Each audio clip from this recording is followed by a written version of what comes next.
Hello guys, मैं हूं आपकी आरजे प्रियल और आप सुन रहे हैं मेरे साथ पॉकेट एफएम की novel reborn for true love and trust chapter 8।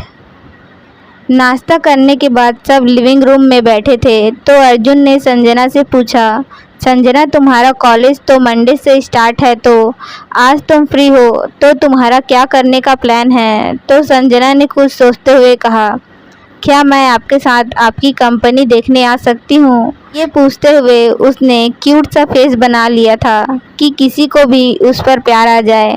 Arjun ने संजना के गाल को प्यार से सहलाते हुए कहा, वो कंपनी सिर्फ हमारी नहीं आपकी भी है जान, इसलिए आपको वहाँ आने के लिए किसी की परमिशन की ज़रूरत नहीं, समझी?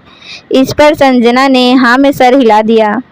अर्जुन ने संजना को तैयार होकर आने को कहा। जब संजना तैयार होकर आई तो आदित्य, अर्जुन, रूहान और अक्षत अपनी अपनी कार के पास उसका वेट कर रहे थे। आओ जान, कार में बैठो, चारों ने एक साथ कहा। ये बोलते ही चारों ने एक दूसरे को देखा। जान मेरे साथ जाएगी? फिर चारों एक साथ बोले।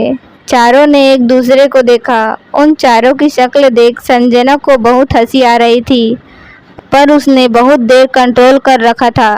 पर जब उससे कंट्रोल नहीं हुआ तो वो खिलखिलाकर हंसने लगी।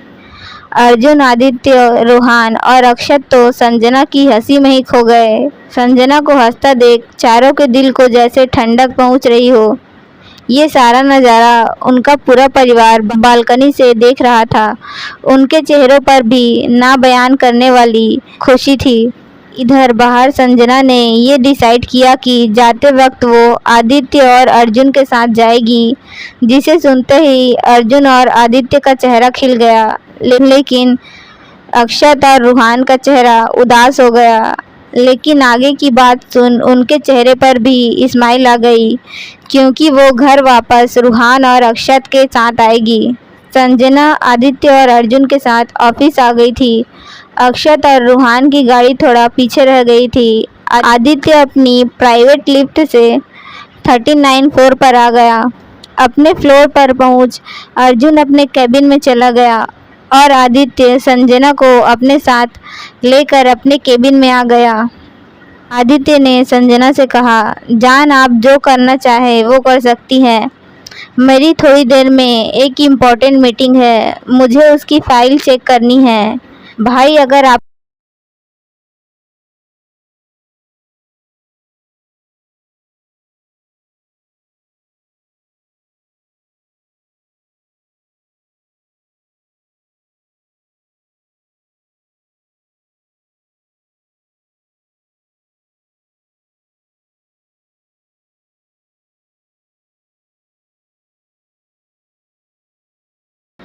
उसका भाई उसकी काबिलियत जानना चाहता था। संजना की शक्तियों की वजह से उसने वो फाइल 10 मिनट में चेक करके अपने भाई को दे दी। आदित्य वो फाइल देख संजना से कहता है, क्या हुआ जान, आपसे नहीं हुआ? चलो कोई बात नहीं, मैं खुद कर लूँगा। संजना अपने भाई की बात सुन जल्दी से बोली, अरे नहीं भाई, मैंने फाइल को चेक कर लिया है, इसमें एक दो गलती थी, मैंने ठीक कर दी है। आदित्य संजना की बात सुन आश्चर्य से संजना को देख रहा था। उसने फिर फाइल चेक की तो सब कुछ परफेक्ट था, बल्कि संजना ने तो एक दो पॉइंट गलत थे उन्हें ठीक किया था। उनसे ही आदित्य को इस डील से करोड़ों का फ़ायदा हो रहा था।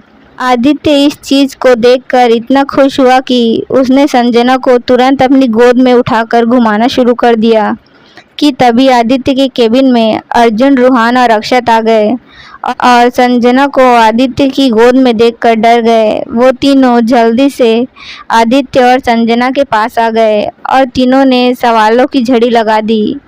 क्या हुआ? क्या जान को चोट लग गई है? क्या आप ठीक है जान?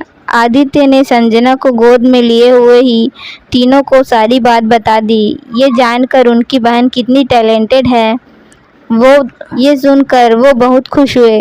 सबने कुछ देर बैठकर डील के बारे में बातें की। तभी कोई आदित्य के केबिन में बिना नॉक किए घुसा चला आया। सो गाइज आज के लिए बस इतना ही। मिलते हैं नेक्स्ट चैप्टर में। अगर आपको ये नॉवेल पसंद आई हो तो please like share and subscribe to my channel. Bye everyone.